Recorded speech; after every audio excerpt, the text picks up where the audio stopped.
I pulled my coat tighter as I stepped onto Main Street in downtown Boise. The winter air sharp against my skin. The bistro stood just ahead, its warm glow spilling across the sidewalk. I'd chosen it carefully elegant enough for the occasion, but not ostentatious. Tonight was my father's 60th birthday, and I had planned every detail to make it unforgettable. The hostess led me to the private dining area. I had reserved a corner room with tall wooden walls and soft lighting. Fresh flowers were arranged in the center of the long table, the kind Dad liked, deep red roses mixed with sprigs of cedar. I had arrived early, wanting to confirm the wine selection, the dessert, even the placement of the chairs. Everything had to be just right. For years, I had been the one holding this family together, though no one seemed to notice. From my small apartment in Spokane, I had wired money for medical bills, car repairs, tuition, even the roof over their heads. I told myself it was love, that giving meant I belonged. But there was always a part of me that wondered if I was simply buying a seat at the table. Tonight, I wanted no doubts. Tonight, my father would smile, my mother would soften, and my brothers would remember I was more than the sister who wrote checks. I wanted us to feel like a family again, even if it was only for a few hours. I slipped the small velvet box from my purse and placed it discreetly beside my plate. Inside was the watch Dad had once admired through a store window, its navy face shining under the lights. It had cost more than I'd budgeted, but I didn't care. He deserved something beautiful after the year he'd endured. As I adjusted the silverware one final time, I heard laughter echoing from the restaurant entrance. My family had arrived, and with them the beginning of a night I would never forget. Growing up in Boise meant that my world stretched from the Sawtooth Mountains to the cracked sidewalks of our neighborhood. But inside our house, it revolved around my two brothers. Ethan, 3 years older, was the golden boy. Tall, broad-shouldered, and gifted on the baseball field, he carried my mother's pride like a crown. She bragged about his home runs to anyone who would listen, as if his victories belonged to her. Then there was Caleb, 2 years younger, quick-witted and endlessly forgiven. He had a way of turning mistakes into stories that made everyone laugh. Teachers overlooked his half-finished homework, and my mother excused every late night and broken rule with a shake of her head and a soft smile. And me, I was simply Esther, quiet, bookish, more at home in the library than on the field or stage. My report cards came back with perfect grades, but my achievements always seemed to earn faint praise compared to my brothers. "She's smart," my mother would say, "but not a natural leader like Ethan." Or "she's focused, but Caleb has such charm." Each qualifier left its mark. When the recession hit in 2008, I was 15. I watched my parents whisper over bills at the kitchen table. My father's hands rough and restless from mechanic jobs that no longer paid enough. My mother's face grew lined with worry. That was the year I stopped dreaming small. While Ethan talked about scholarships and Caleb drifted toward music, I decided I would study finance. Numbers at least couldn't play favorites. I started working part-time at a diner after school, saving every dollar. I believed that if I could help carry the weight that pressed on our family, maybe then I'd finally be more than just the overlooked daughter. The sound of footsteps approaching the restaurant table brought me back to the present, and I braced myself as my family filled the room. At Boise State University, I thought I had finally stepped into a life of my own. I had earned a scholarship that covered tuition and books, and between tutoring economics freshmen and interning at a local investment firm, I kept myself afloat. My roommate spent weekends at downtown bars, but I worked late shifts in the library, convincing myself that discipline was the key to freedom. The first call came during my junior year. My father's car, the one he relied on for mechanic jobs, had broken down. The repair shop in Boise quoted $500 money he didn't have. "It's okay if you can't," he said over the phone. But I wired the money that same night, skipping textbooks I had planned to buy. 2 months later, Mom called about an unexpected medical bill. This time it was $300. "We'll pay you back," she promised. They never did. Then Caleb needed tuition for community college, $2,000 to keep him enrolled. I covered that too. Telling myself family came first. By senior year, nearly half my internship salary was being sent back home. After graduation, when I landed a financial analyst job in Spokane with a solid starting salary, I thought things might settle. Instead, the requests multiplied. When Dad's chest pains led to surgery, the bills were staggering. Insurance covered some, but not nearly enough. I emptied my savings nearly $18,000 and still took out a personal loan. Later, I helped with the mortgage $12,000 spread over 2 years to keep them from defaulting. Add to that Caleb's tuition and Ethan's car when it was repossessed, and I barely noticed how quickly the numbers added up. I lived in a studio apartment furnished with second-hand chairs, drove a Toyota on its last legs, and bought groceries in bulk to stretch each paycheck. Meanwhile, family dinners and new household appliances appeared whenever I visited Boise. I told myself it was temporary, that my sacrifices meant I was needed, maybe even loved. But in truth, I had become something else entirely, the family ATM. The hum of conversation in the bistro dimmed when my family entered coats brushed with cold air from the street. I rose to greet them, hugging Dad first. He looked healthy, the color back in his cheeks after last year's surgery, his blazer, the one I'd bought him for Christmas, sitting neatly on his shoulders. For a moment, that sight alone made every sacrifice feel worth it. We settled around the table, menus past candles flickering against the wooden walls. The server brought the Merlot I'd requested, and Dad's eyes lit up when he recognized the label. "My favorite," he said, clapping my shoulder. I smiled, saying nothing about the $80 price tag. Tonight wasn't about numbers. When the time for gifts came, I waited until the others had gone first. Ethan handed over a flannel shirt and a woodworking book. Caleb slid across a framed hiking photo from last summer. Both gifts were simple, thoughtful in their way, and Dad thanked them warmly. Then I reached for the velvet box at my side. "This one's for me," I said, sliding it across the linen. Dad opened it slowly, and when the Omega Seamaster caught the light, his breath caught too. It was the same watch he'd once admired in the window of a shop at Boise Town Square, pausing just long enough for me to remember. "Esther," he whispered, his voice thick, his eyes shone as I helped fasten the strap around his wrist. "It's perfect." For that brief second, I felt I belonged. But as I looked up, Ethan's smile was tight, his eyes fixed on the watch with a shadow I knew too well. Caleb let out a low whistle, shaking his head. "That must have cost a fortune," he muttered, half a joke, half something else. Across the table, Mom's expression hardened, her lips pressed together, and I saw in her eyes not pride, not gratitude, but something colder, sharper, waiting for its turn to surface.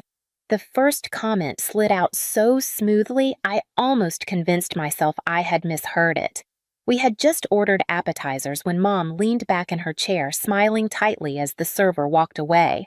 "Not everyone can afford places like this," she said, her eyes landing on me. "But I suppose when you're single with no responsibilities, it's easy to be generous." Ethan chuckled, raising his glass. Caleb joined in with a low laugh as though it were all a harmless joke. I felt the heat rise in my cheeks, but forced myself to take a sip of wine instead of responding. Dad tried to redirect the moment, recalling one of his old job sites, but before long, Mom struck again. "Esther, you must be logging 60-hour weeks to keep up with your lifestyle. No wonder you don't have time for real life." She paused, letting the words linger like smoke. "Some people can be so obsessed with money they forget about warmth." Ethan leaned toward Caleb. "Remember how she used to make spreadsheets for her allowance?" he said, laughing. "She was 10 going on 40. Caleb grinned. "Still is. Only now the spreadsheets are probably for her bank account." I pressed my hands together under the table nails, biting into my palms. Dad cleared his throat and spoke louder than necessary about his favorite woodworking project, but his voice faded beneath their laughter. The memory of my recent breakup flickered in my mind, and before I could shake it off, Mom delivered the next blow.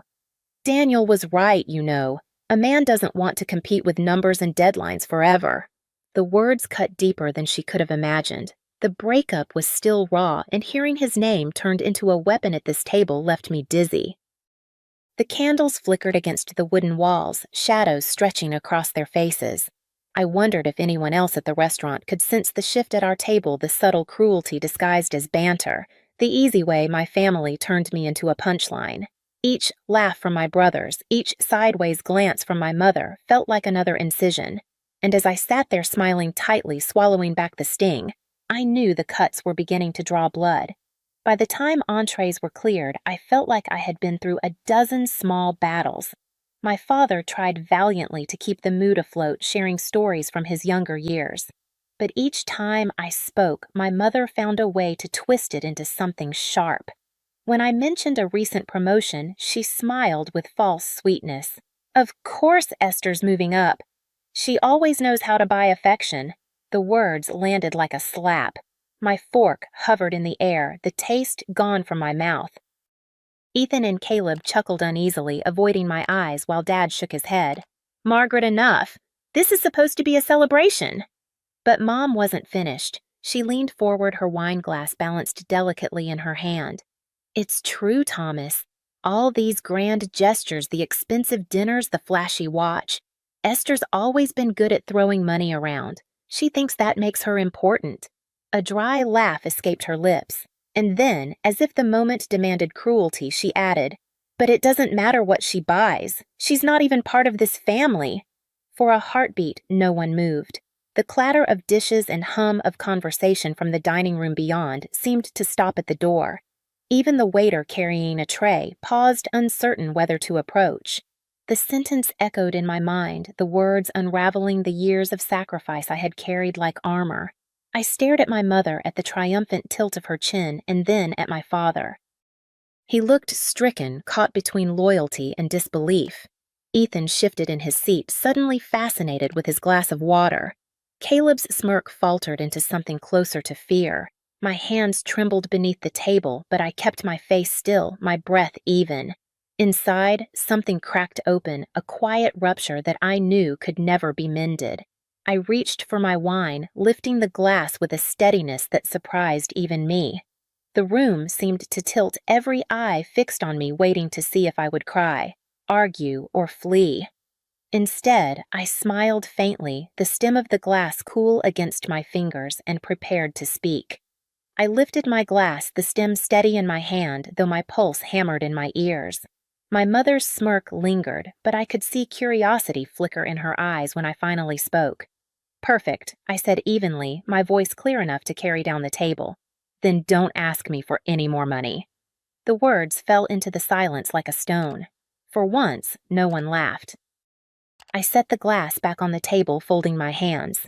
Let's be honest, shall we? $18,000 for Dad's surgery, $12,000 to cover the mortgage over the last 2 years, $8,000 when Ethan's car was repossessed, $6,000 for Caleb's tuition, that he never finished, $4,000 for the new roof, $3,000 for the furnace repair last winter. I watched the numbers land one by one, each heavier than the last. Caleb's grin slipped into something hollow, and Ethan's shoulders sagged as he stared at the tablecloth. My father looked as though I had struck him, his eyes wide and searching. And tonight, I added, gesturing to the plates, the wine, the flowers, $350 for this dinner. Also, Dad could celebrate with the people he loves, paid for by the daughter who apparently isn't even part of this family. My mother's face shifted in an instant triumph, draining into panic. Her lips parted as if to speak, but no words came. She hadn't expected me to say it aloud, to reveal the quiet ledger I had carried for years. The silence around us deepened. Even the children stopped fidgeting, sensing something irreversible. I lifted my glass again, took a slow sip, and set it down without breaking eye contact. The truth was finally on the table, and there was no taking it back. The waiter approached cautiously, glancing between me and my family, as if weighing how to step into the tension. I slid my credit card from its folder and placed it firmly in his hand. Actually, I said, keeping my tone calm, bring me a separate check. Just mine. My father's head snapped up. Esther, don't. But I didn't look at him. I kept my eyes on the waiter until he nodded and disappeared toward the register. The silence that followed was unbearable, punctured only by the clink of Ethan setting down his fork too hard. Caleb muttered something under his breath, but I didn't bother to ask what. When the slip arrived, I signed it quickly, leaving a generous tip. My share, my dinner, my wine, nothing more. I stood slinging my purse over my shoulder and let my gaze sweep across the table one last time. Their faces looked smaller somehow, diminished by the truth they had tried to bury. Outside, the air bit against my skin, the Boise night sharp and clear. I walked past the neon-lit storefronts of Freak Alley, the cool light from the street lamps throwing long shadows across the pavement. Relief seeped into me with each step. For the first time in years, I wasn't responsible for holding anyone together. By the time I reached Spokane, my phone was buzzing relentlessly. Voicemails stacked up, Dad pleading for me to call back, Ethan insisting we could fix things, Caleb half joking but with panic in his voice. I listened to none of them. Then came the final message. My mother's voice thick but steady. Esther, I shouldn't have said what I did, but you can't just walk away. We can't keep up the mortgage without your help. Your father's medical bills aren't finished. The credit cards are maxed. You know we need you. I let the phone fall silent on the counter, her words echoing louder than the others. It wasn't love she was reaching for. It was survival. The weeks that followed were strangely quiet. At first, the messages came daily. Dad explaining they were short on the mortgage, Ethan confessing he'd hidden their financial dependence from his wife, Caleb admitting he'd been evicted and was sleeping on a friend's couch. Each call ended the same way with some version of "we need you," but I didn't pick up. I couldn't. For once, I chose myself. I booked a solo trip to Key West, something I'd put off for years because there was always another bill, another crisis. The sound of waves against coral reefs, the scent of hibiscus, the sunset spilling across the Gulf. Everything felt like it belonged only to me. I read novels on the beach, let the sun soak into my skin, and felt my shoulders finally loosen. Back in Spokane, I returned to work, sharper, more focused. My boss noticed praising my energy, handing me new projects I would have been too drained to accept before. I also began therapy where I said aloud things I had never dared, that I had been buying love, that my family had mistaken sacrifice for duty. Meanwhile, without me, they began to adjust. Dad picked up consulting work, old contacts in mechanics, calling him for advice. Ethan, pressed by his wife, finally set up a budget and stuck to it. Caleb found a full-time job trading late nights for steady pay. They weren't thriving, but they were surviving, and for once I wasn't the net beneath them. Sitting in my apartment one evening, suitcase still half unpacked from Key West, I realized I was free. For the first time in years, my life was truly my own. A year passed before I set foot in Boise again. The call had come from Dad. Mom had suffered a mild heart attack. It wasn't life-threatening, but it forced a pause, a reckoning. Weeks later, I received a letter in her handwriting, 5 pages of raw confession. She admitted her jealousy, her bitterness, the way my independence had made her feel small. Instead of being proud, she wrote, "I resented you. I punished you for succeeding where I felt I had failed." I read it 3 times before I believed it. Time and therapy had softened her, made her words different, less sharp, more human. She didn't ask for money, only the chance to try again. So when Dad turned 61, I agreed to come. We gathered once more at the bistro, the same restaurant where everything had broken apart. But this time there were no jabs, no tight smiles. When the bill came, Ethan slid his card in first. Caleb handed over cash. Dad added what he could. I paid my share, no more, no less. For the first time, I wasn't carrying anyone. As the glasses rose in a toast, I caught Mom's gaze across the table. Her smile was tentative but real, and for once, I didn't search it for hidden barbs. Dad raised his voice above the clink of silverware. "To family," he said. I lifted my glass with the rest. But the word felt different on my tongue. I wasn't part of this family because of what I provided. I was part of it because I demanded to be seen, to be respected, to be loved for who I was. In the end, what makes you family? Esther learns a profound lesson about self-worth and the true meaning of family. For years, she equated her value to her family with her financial contributions, sacrificing her own needs to support them. Their dismissive treatment culminating in her mother's cruel remark that she's not even part of this family, forces Esther to confront the painful reality that her sacrifices were taken for granted, mistaken for duty rather than love. By standing up for herself at the birthday dinner, listing the exact amounts she paid for their needs, and refusing to continue as the family's financial crutch, Esther reclaims her autonomy. Her decision to prioritize herself through therapy, a solo trip to Key West, and focusing on her career marks a shift from seeking validation through giving to demanding respect for who she is. When her family begins to adapt without her support, and her mother later acknowledges her own resentment, Esther realizes that family is not defined by what you provide, but by mutual respect and genuine connection. This newfound clarity allows her to redefine her place in the family, not as a provider, but as a valued individual free to live on her own terms. The family meeting was held in Uncle Richard's oak-paneled study, the same room where he'd announced every major family decision for the past 20 years. 15 adults sat in leather chairs arranged in a semicircle, all summoned to discuss Grandpa William's estate planning. The will reading wasn't scheduled for months, but Richard wanted to clarify expectations about inheritance distribution. I sat in the back row, notepad in hand, watching my adoptive family discuss my financial future without particularly caring about my input. This wasn't unusual. In the 12 years since Mom and Dad had adopted me at age 16, family financial discussions had always carried an unspoken understanding that certain benefits were reserved for real family members. Grandpa William worked his entire life to build wealth for his bloodline, Uncle Richard announced from behind his massive mahogany desk. The wall behind him displayed framed photos of 3 generations of family businesses, construction companies, manufacturing plants, and real estate developments that had made the family name synonymous with success in our Ohio industrial town. The inheritance should reflect biological relationships, Richard continued. Blood relatives who carry the family name and the family genes. That's what Grandpa would have wanted. Murmurs of agreement rippled through the room. Aunt Patricia nodded firmly. Cousin Michael leaned forward in approval. Even my adoptive parents, Mom and Dad, remained silent rather than challenge the family patriarch. Now, I'm not saying adoption isn't meaningful, Richard clarified, glancing in my direction. Jennifer has been a wonderful addition to our family. But financial inheritance is different. It's about passing wealth to the next generation of biological descendants. More nods. I wrote biological descendants only in my notepad and underlined it twice. The estate is valued at approximately $47 million, Richard announced. I propose dividing it equally among Grandpa's 6 biological grandchildren: Michael, David, Sarah, Rebecca, Thomas, and Catherine. That's roughly $7.8 million each. I did the math automatically.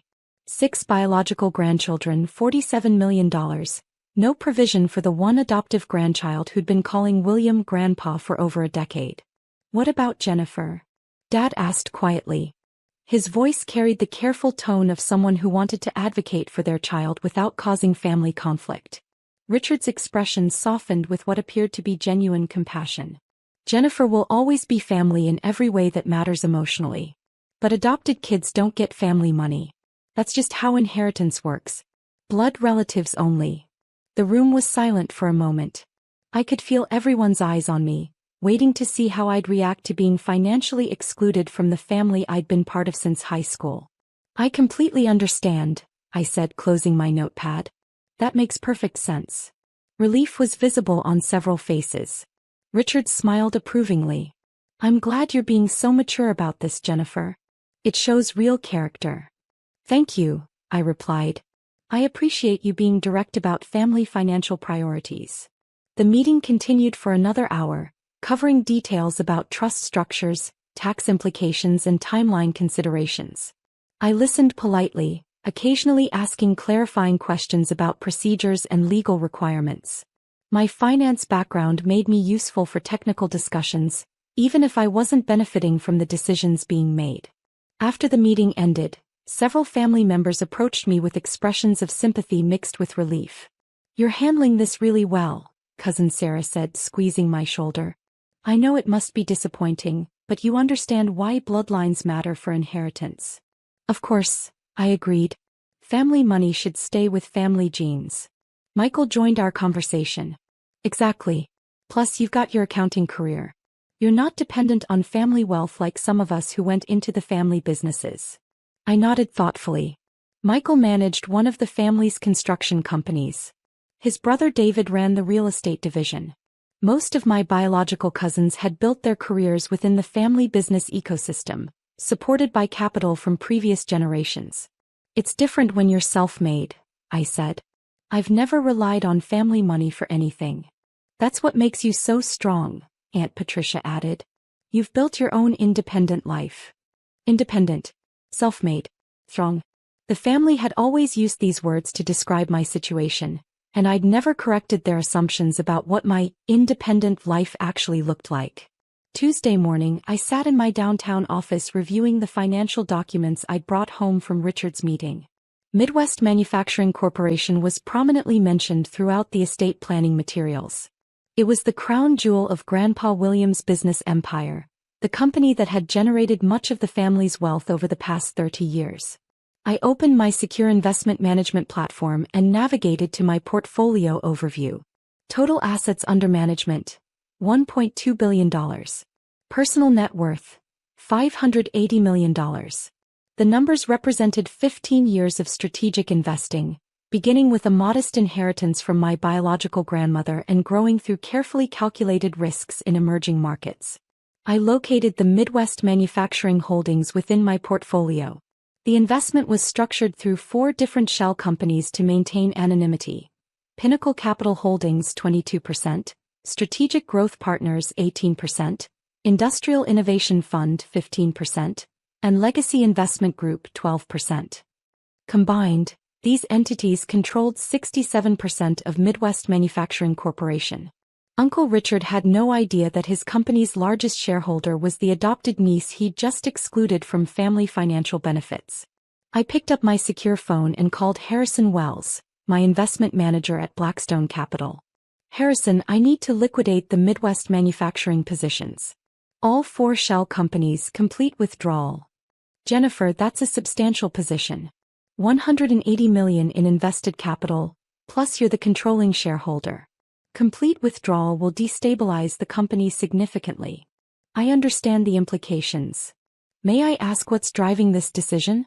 Midwest Manufacturing has been one of our strongest performers. Revenue growth, expanding market share, solid management team. I looked out my office window at the city skyline. Several buildings in the downtown area had been constructed by family companies, their signs bearing the family name that I shared through adoption but apparently not through financial inheritance rights.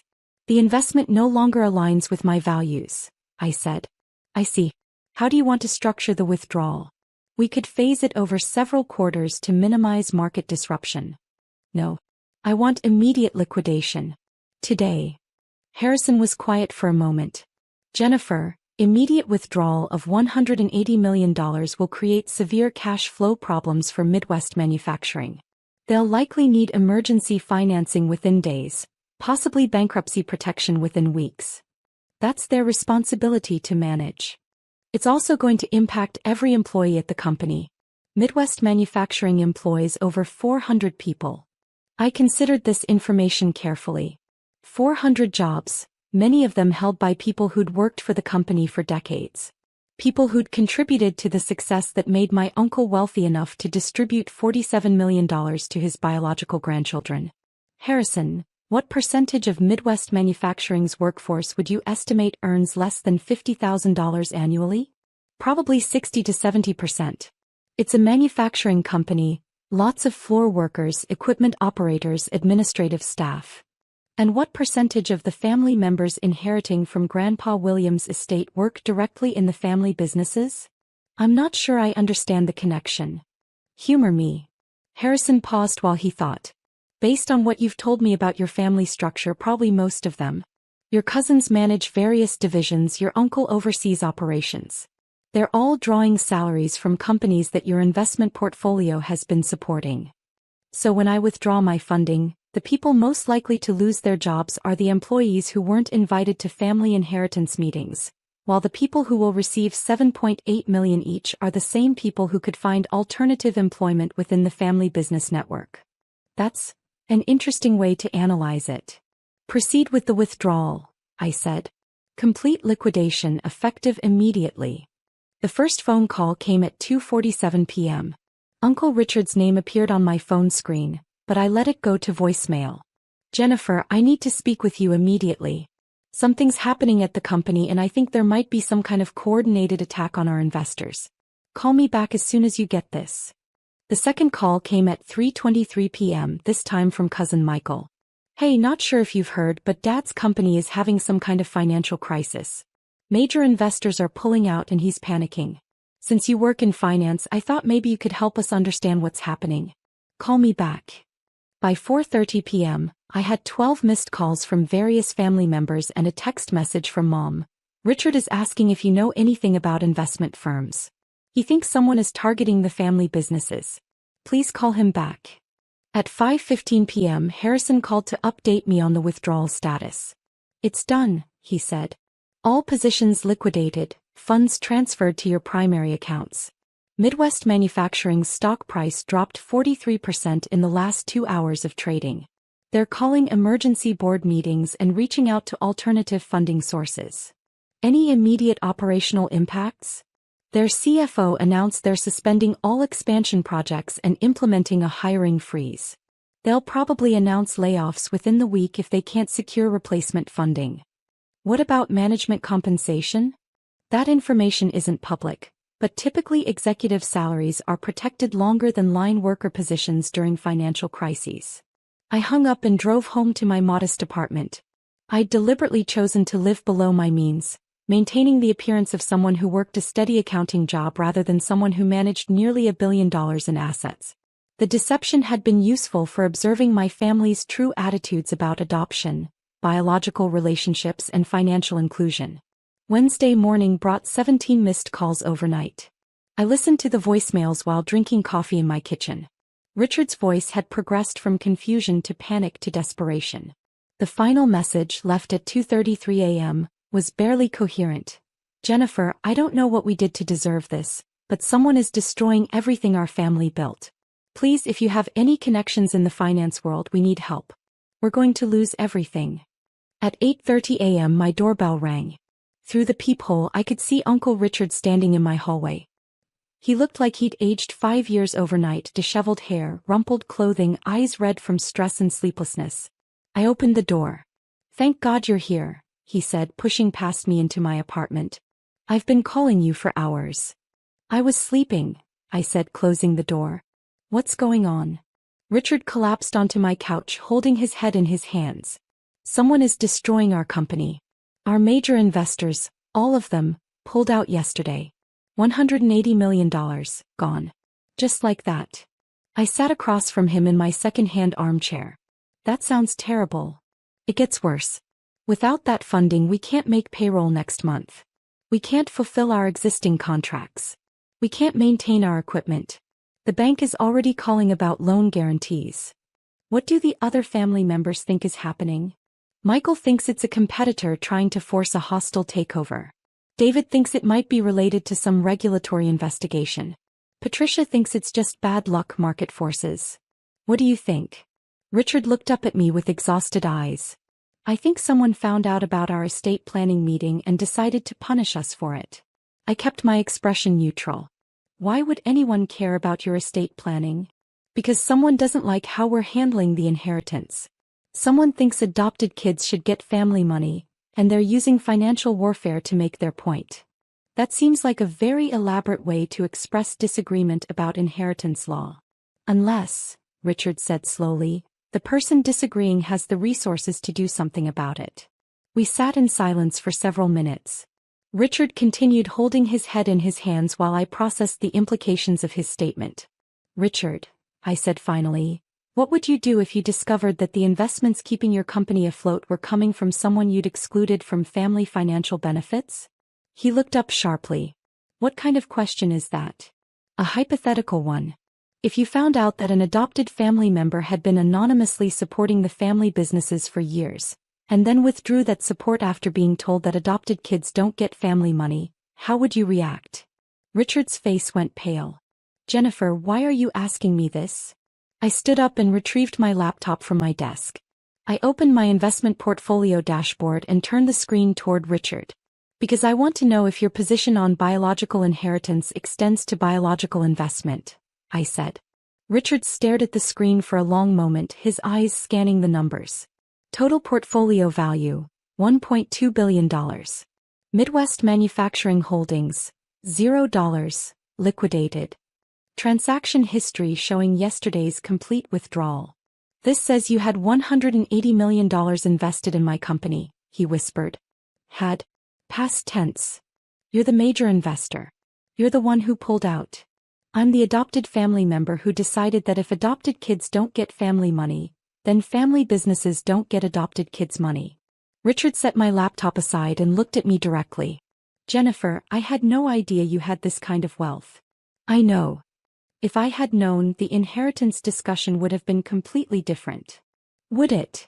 Richard was quiet for a moment. Honestly, probably not. I still believe that biological inheritance should follow bloodlines. But I would have been more diplomatic about excluding you. More diplomatic. Not more inclusive, just more diplomatic. Well, yes. If I had known you controlled the funding that keeps our company operational, I would have approached the conversation differently. I nodded slowly. So your position isn't that adopted kids don't deserve family money. Your position is that adopted kids don't deserve family money unless they have enough independent wealth to threaten family businesses. Richard's face flushed. That's not what I meant. Then what did you mean? I meant that inheritance should be based on biological relationships, but business relationships are different. If you're an investor in our company, that's a separate matter from family inheritance. Except that I became an investor because I'm a family member. I supported Midwest manufacturing because I wanted my adoptive family to succeed. But you never told us about your investments. Because I wanted to see how you'd treat an adopted family member who you thought had nothing to offer you financially. Richard stood up and began pacing around my small living room. This is a very expensive way to make a point about inclusion. It's a very expensive lesson about respect. What do you want from me, Jennifer? An apology? A change to the inheritance structure? What would it take for you to reinvest in the company? I considered his question carefully. Richard was asking what price I would accept for restoring funding to a business that employed 400 people, including many who'd worked there for decades. I want you to understand why I withdrew my investment, I said. Because we excluded you from the inheritance. Because you excluded me while assuming I had nothing valuable to contribute to the family's financial future. Richard stopped pacing. I don't understand the distinction. Richard, you spent 15 years watching me work in finance, watching me make strategic decisions, watching me provide practical advice during family financial discussions. Did it ever occur to you that someone with my background might have investment capacity? Not to this extent, no. Did it occur to you that someone might be helping fund the family businesses anonymously? No. Did you consider that your adopted niece might have deliberately maintained a modest lifestyle to observe how the family treated people they perceived as financially dependent? Richard sat back down on my couch. No. None of that occurred to me. So when you announced that adopted kids don't get family money, you weren't just excluding me from inheritance. You were demonstrating that you'd never considered me capable of contributing to family wealth. I suppose that's true. Which means that your decision wasn't really about biological versus adopted relationships. It was about assuming that adopted family members are financial burdens rather than financial assets. Richard was quiet for a long time, processing what I'd said. Finally he spoke. What happens now? To the company, I mean. To the employees. That depends on what you've learned from this experience. I've learned that making assumptions about people's financial capacity can have serious consequences. What else? I've learned that adopted family members might have resources and capabilities that biological family members don't recognize. And Richard thought for another moment. I've learned that treating family members as lesser because of their adoption status is not only morally wrong, but potentially financially catastrophic. I opened my laptop again and pulled up a new document. I'm willing to consider reinvestment in Midwest manufacturing under new terms. What kind of terms? First, I want equal representation in family financial discussions. If you're making decisions that affect family businesses, I want input as a major stakeholder. Agreed. Second, I want the inheritance structure revised to include adopted family members. Not necessarily equal distribution, but meaningful inclusion. Richard hesitated. The other family members might object to changing Grandpa Williams' intended inheritance plan. Then you can explain to them that Grandpa Williams' intended inheritance plan was built on wealth generated by companies that I've been funding for years. Point taken. What else? Third, I want transparency. No more assumptions about who has money and who doesn't. No more exclusions based on perceived financial status. Understood. I typed up a preliminary agreement and showed it to Richard. $150 million in reinvestment, structured as a formal partnership rather than anonymous funding. You keep operational control, I get board representation and quarterly financial reviews. Richard read through the terms carefully. This is actually better than our previous funding structure. More capital, clearer governance, better oversight. It's what happens when you treat family members as partners rather than burdens. Richard signed the agreement, then looked up at me. Jennifer, I owe you an apology. Not just for yesterday's meeting, but for 15 years of treating you like someone who needed family support rather than someone who was providing it. Apology accepted. And I need to call an emergency family meeting to discuss revising the inheritance structure. That would be appropriate. Richard gathered his papers and headed toward my door. At the threshold he turned back. One more question. When you said you completely understand our position on biological inheritance, did you mean that, or were you already planning this withdrawal? I smiled. I meant that I completely understood your position. I just didn't agree with it. Over the next month I watched the family dynamics shift as everyone processed the new reality. The inheritance structure was revised to include a substantial provision for adopted family members. Family business discussions began including input from previously overlooked relatives. Most importantly, the assumption that adoption status correlated with financial dependence was permanently corrected. Midwest manufacturing recovered stronger than before, with better capitalization and more diverse leadership. The 400 employees kept their jobs, and several new positions were created as the company expanded into markets I'd identified through my investment research. But the most significant change was in how the family discussed success and contribution. The narrative shifted from biological inheritance rights to inclusive prosperity, from protecting family wealth to growing family wealth through everyone's capabilities. 6 months later, at Grandpa William's actual will reading, Richard stood up before the final distribution.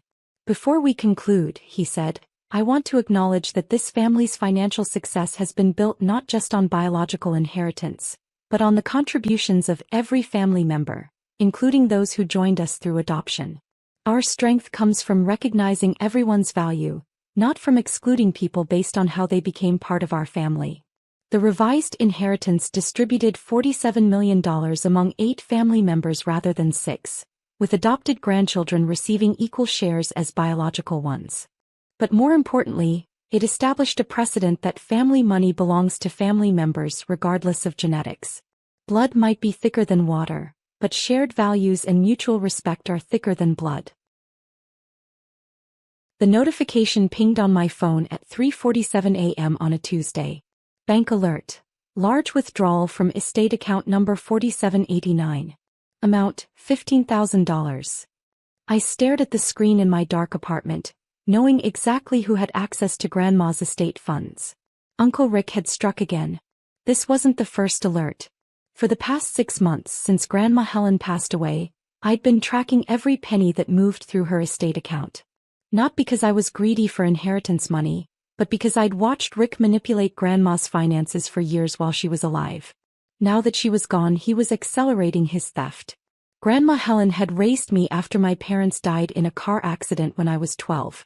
She was a retired schoolteacher who lived modestly but had saved diligently her entire life.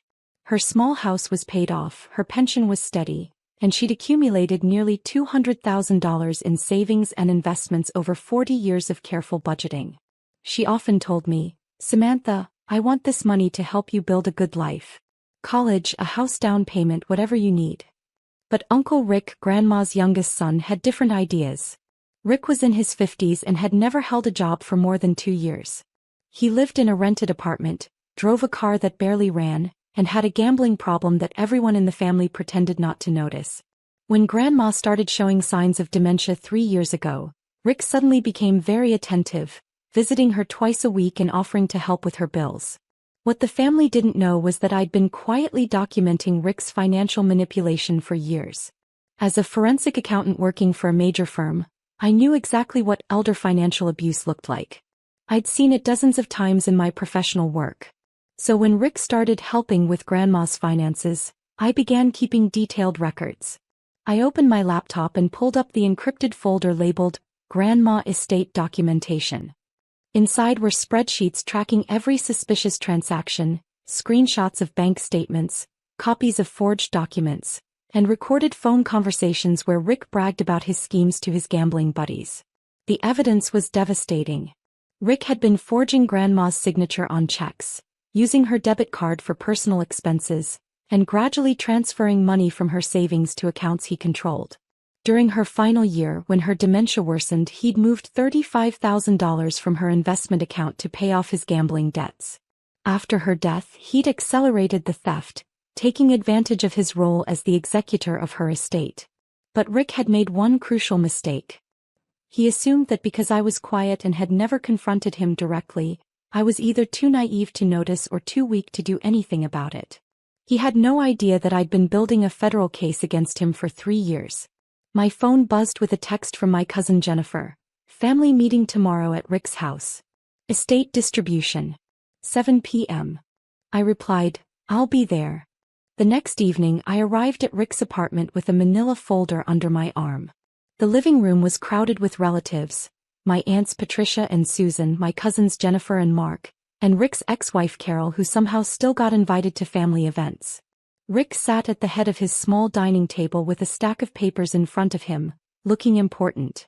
Now that everyone's here, Rick began, adjusting his glasses importantly, we can discuss Grandma's estate distribution according to her will.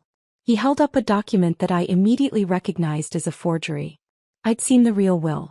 Grandma had shown it to me just months before she died, explaining that she was leaving the bulk of her estate to me because I was the only family member who'd consistently cared for her without asking for money in return.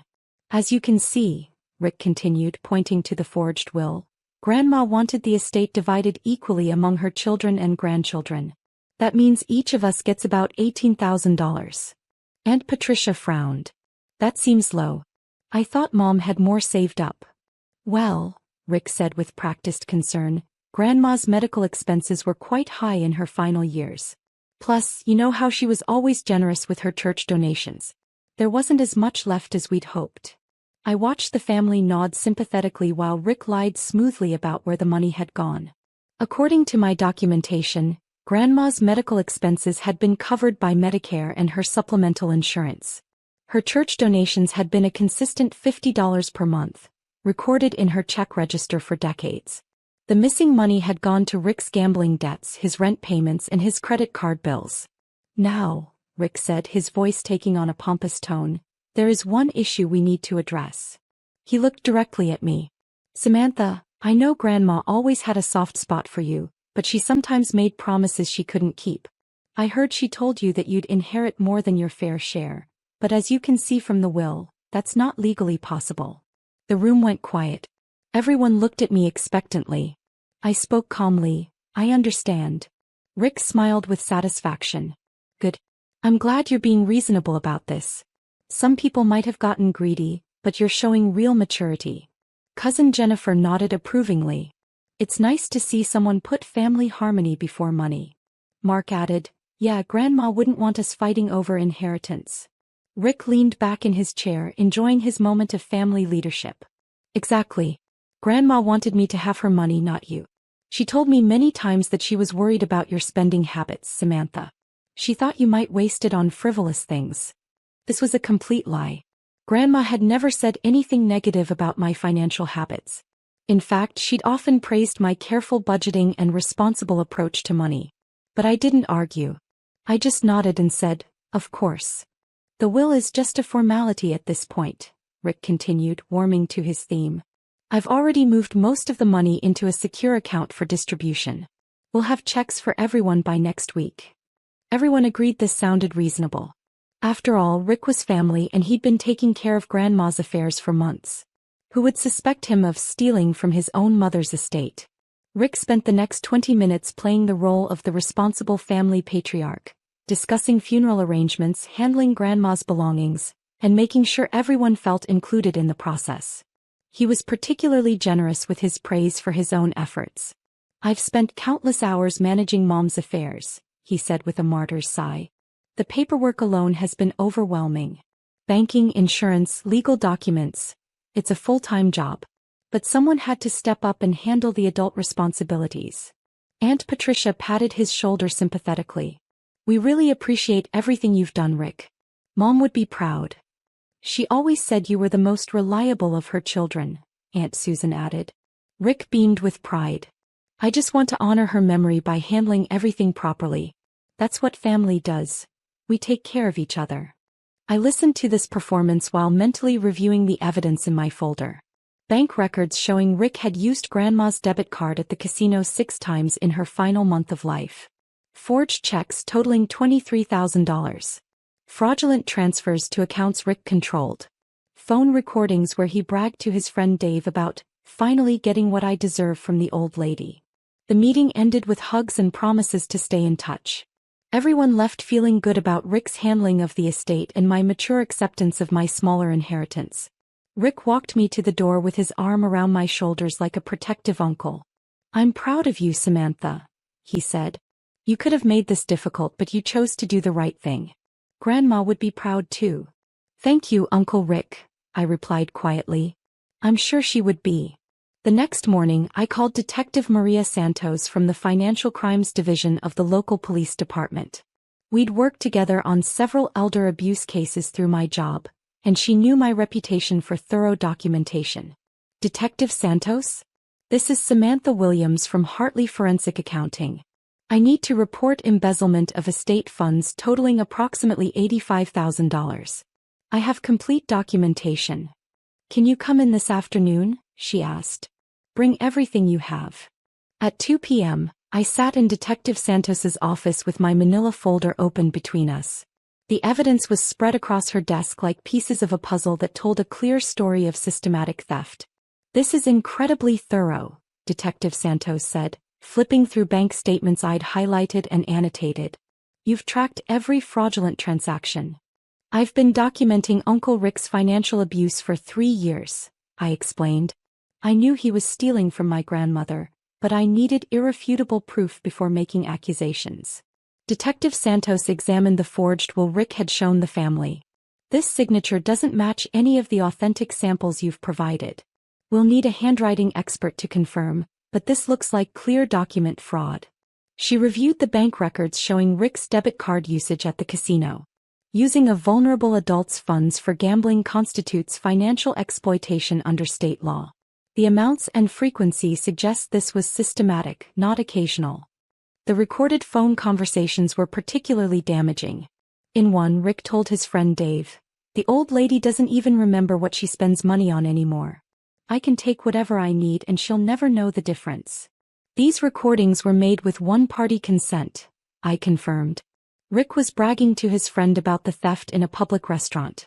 I was at the next table. Detective Santos nodded approvingly. "You've built a solid case. The evidence supports charges of embezzlement, elder abuse, document fraud, and potentially conspiracy if anyone else was involved. What happens next?" I asked. "I'll present this to the prosecutor's office immediately. With documentation this comprehensive, I expect arrest warrants will be issued within 48 hours. That evening my phone rang. It was Rick calling from his apartment. "Samantha." His voice was unusually cheerful. "I wanted to let you know that your inheritance check is ready. Can you come by tomorrow to pick it up?" "Of course," I said. "What time works for you?" "How about 10 a.m.? I'll have everything ready." "Perfect. I'll see you then." After hanging up, I called Detective Santos. "Rick wants me to come pick up my inheritance check tomorrow morning. He's probably planning to give me a few $1,000s to make the theft look legitimate." "Perfect timing," she replied. "We were planning to execute the arrest warrant tomorrow morning anyway. Can you delay your visit until around 11 a.m.? We want to take him into custody first." The next morning, I drove to Rick's apartment complex at 11:15 a.m. As I pulled into the parking lot, I saw 2 police cars parked outside his building. Detective Santos was standing by her unmarked vehicle, speaking into her radio. He walked over to my car. "It's done. We arrested Rick at 10:30 a.m. He's being processed downtown." "How did he react?" I asked. "Shock, then anger, then desperate bargaining. He kept insisting it was all a misunderstanding and that he was planning to return the money. Classic response when thieves get caught." Detective Santos handed me an evidence receipt. We've seized his computers, financial records, and several documents from his apartment. The prosecutor will contact you about testifying at the preliminary hearing. What about the rest of the family? They still think Rick was handling everything legitimately. That's up to you, Detective Santos said. But they'll find out soon enough when this goes to court. Local news usually covers embezzlement cases involving elderly victims. I drove home feeling a mixture of relief and sadness. Relief that Rick would finally face consequences for his theft, but sadness that my grandmother's death had been followed by such betrayal from her own son. That afternoon my phone started ringing. First Jennifer, then Mark, then Aunt Patricia. The news was spreading through the family network. Samantha, did you know Rick was arrested? Jennifer's voice was shocked. They're saying he stole money from Grandma's estate. Did you know anything about this? I provided evidence to the police, I said simply. Evidence? What kind of evidence? How long have you known? I've been documenting his theft for 3 years. I have bank records, forged documents, and recorded conversations proving he stole $85,000 from Grandma's estate. There was a long silence. Then Jennifer's voice turned cold. You've been spying on family members for 3 years? That's sick, Samantha. Family problems should be handled within the family, not by calling the police on your own uncle. Rick stole $85,000 from his mother's estate, I replied. That's not a family problem. That's a crime. But he's family. You don't send family to prison over money. This conversation was repeated with several relatives over the next few days. The family was split between those who were horrified by Rick's theft and those who believed I'd betrayed family loyalty by involving law enforcement. Aunt Patricia called me crying. How could Rick do this to his own mother? I trusted him completely. We all did. But Cousin Mark had a different perspective. You destroyed our family over money, Samantha. Rick made mistakes, but you should have talked to him privately instead of ruining his life. Rick stole from Grandma while she was dying of dementia, I said. He forged legal documents and lied to the entire family about the estate distribution. How is exposing that ruining his life? He ruined his own life by choosing to commit crimes. You could have given him a chance to make things right, Mark insisted. He had 3 years to make things right. Instead, he escalated the theft after Grandma died. The preliminary hearing was held 6 weeks later. I testified about the evidence I'd collected, explaining how Rick had systematically stolen from Grandma's accounts while she was vulnerable and unable to protect herself. Rick's defense attorney tried to portray the theft as a misunderstanding, claiming Rick had intended to return the money after resolving his temporary financial difficulties. But the evidence was overwhelming. The forged documents, the casino withdrawals, the recorded conversations, everything painted a picture of deliberate, calculated theft. The judge bound Rick over for trial on charges of embezzlement, elder abuse, document fraud, and theft by deception. Bail was set at $50,000, which Rick couldn't afford. He remained in custody pending trial. Local news covered the case with the headline, "Local man charged with stealing $85,000 from deceased mother's estate." The story included details about Rick's gambling problem and his history of financial irresponsibility. 3 months later, facing the overwhelming evidence I'd compiled, Rick accepted a plea bargain. He pled guilty to embezzlement and elder abuse in exchange for a reduced sentence of 4 years in prison and an order to pay full restitution to the estate. At the sentencing hearing, I was allowed to read a victim impact statement on behalf of my grandmother's memory. Helen Williams was a kind, generous woman who worked hard her entire life to save money for her family's future, I began. She trusted her son to care for her in her final years, and he repaid that trust by stealing from her while she was dying. The defendant didn't just steal money, he stole her dignity, her security, and her final wishes for how her life savings should be used. Rick looked down at the defendant's table, refusing to make eye contact with anyone in the courtroom. The judge sentenced Rick to 4 years in prison and ordered him to pay $85,000 in restitution to Grandma's estate. With penalties and interest, the total amount owed was over $100,000. After the sentencing, Detective Santos walked with me to the courthouse parking lot. "How do you feel?" she asked. "Relieved," I said honestly. "And grateful that Grandma's money will actually go where she intended it to go." "What will you do with your inheritance?" I thought about Grandma's words. I want this money to help you build a good life. Probably use it for a house down payment, I said. That's what she would have wanted. 6 months later, I moved into a small house in the neighborhood where Grandma had lived. I used her inheritance for the down payment, just as she'd always hoped I would. I planted a garden in the backyard with her favorite flowers, roses and sunflowers, and put up a small plaque that read, "In memory of Helen Williams, who taught me that doing the right thing isn't always easy, but it's always worth it." Some family members still refused to speak to me, believing I should have handled Rick's theft within the family. But others have thanked me for having the courage to protect Grandma's memory and ensure her final wishes were honored. I kept detailed documentation because I learned early in my career that financial predators count on their victims' families being too shocked, too embarrassed, or too conflict-averse to pursue justice. They exploit family loyalty and social pressure to avoid accountability. Rick gambled that I would stay quiet to keep family peace. He was wrong. Sometimes protecting the people you love means being willing to make enemies of the people who hurt them. Sometimes family loyalty means being loyal to the family member who can't protect themselves, not the family member who's doing the harm. And sometimes the right thing to do is exactly what appears to be the wrong thing to everyone else. Grandma Helen taught me to document everything, trust my instincts, and never let anyone convince me that criminal behavior is just a family matter. Those lessons served me well when it mattered most. The handcuffs that clicked on Rick's wrists that morning weren't just the sound of justice. They were the sound of a promise kept to a woman who deserved better from the son she'd trusted with everything.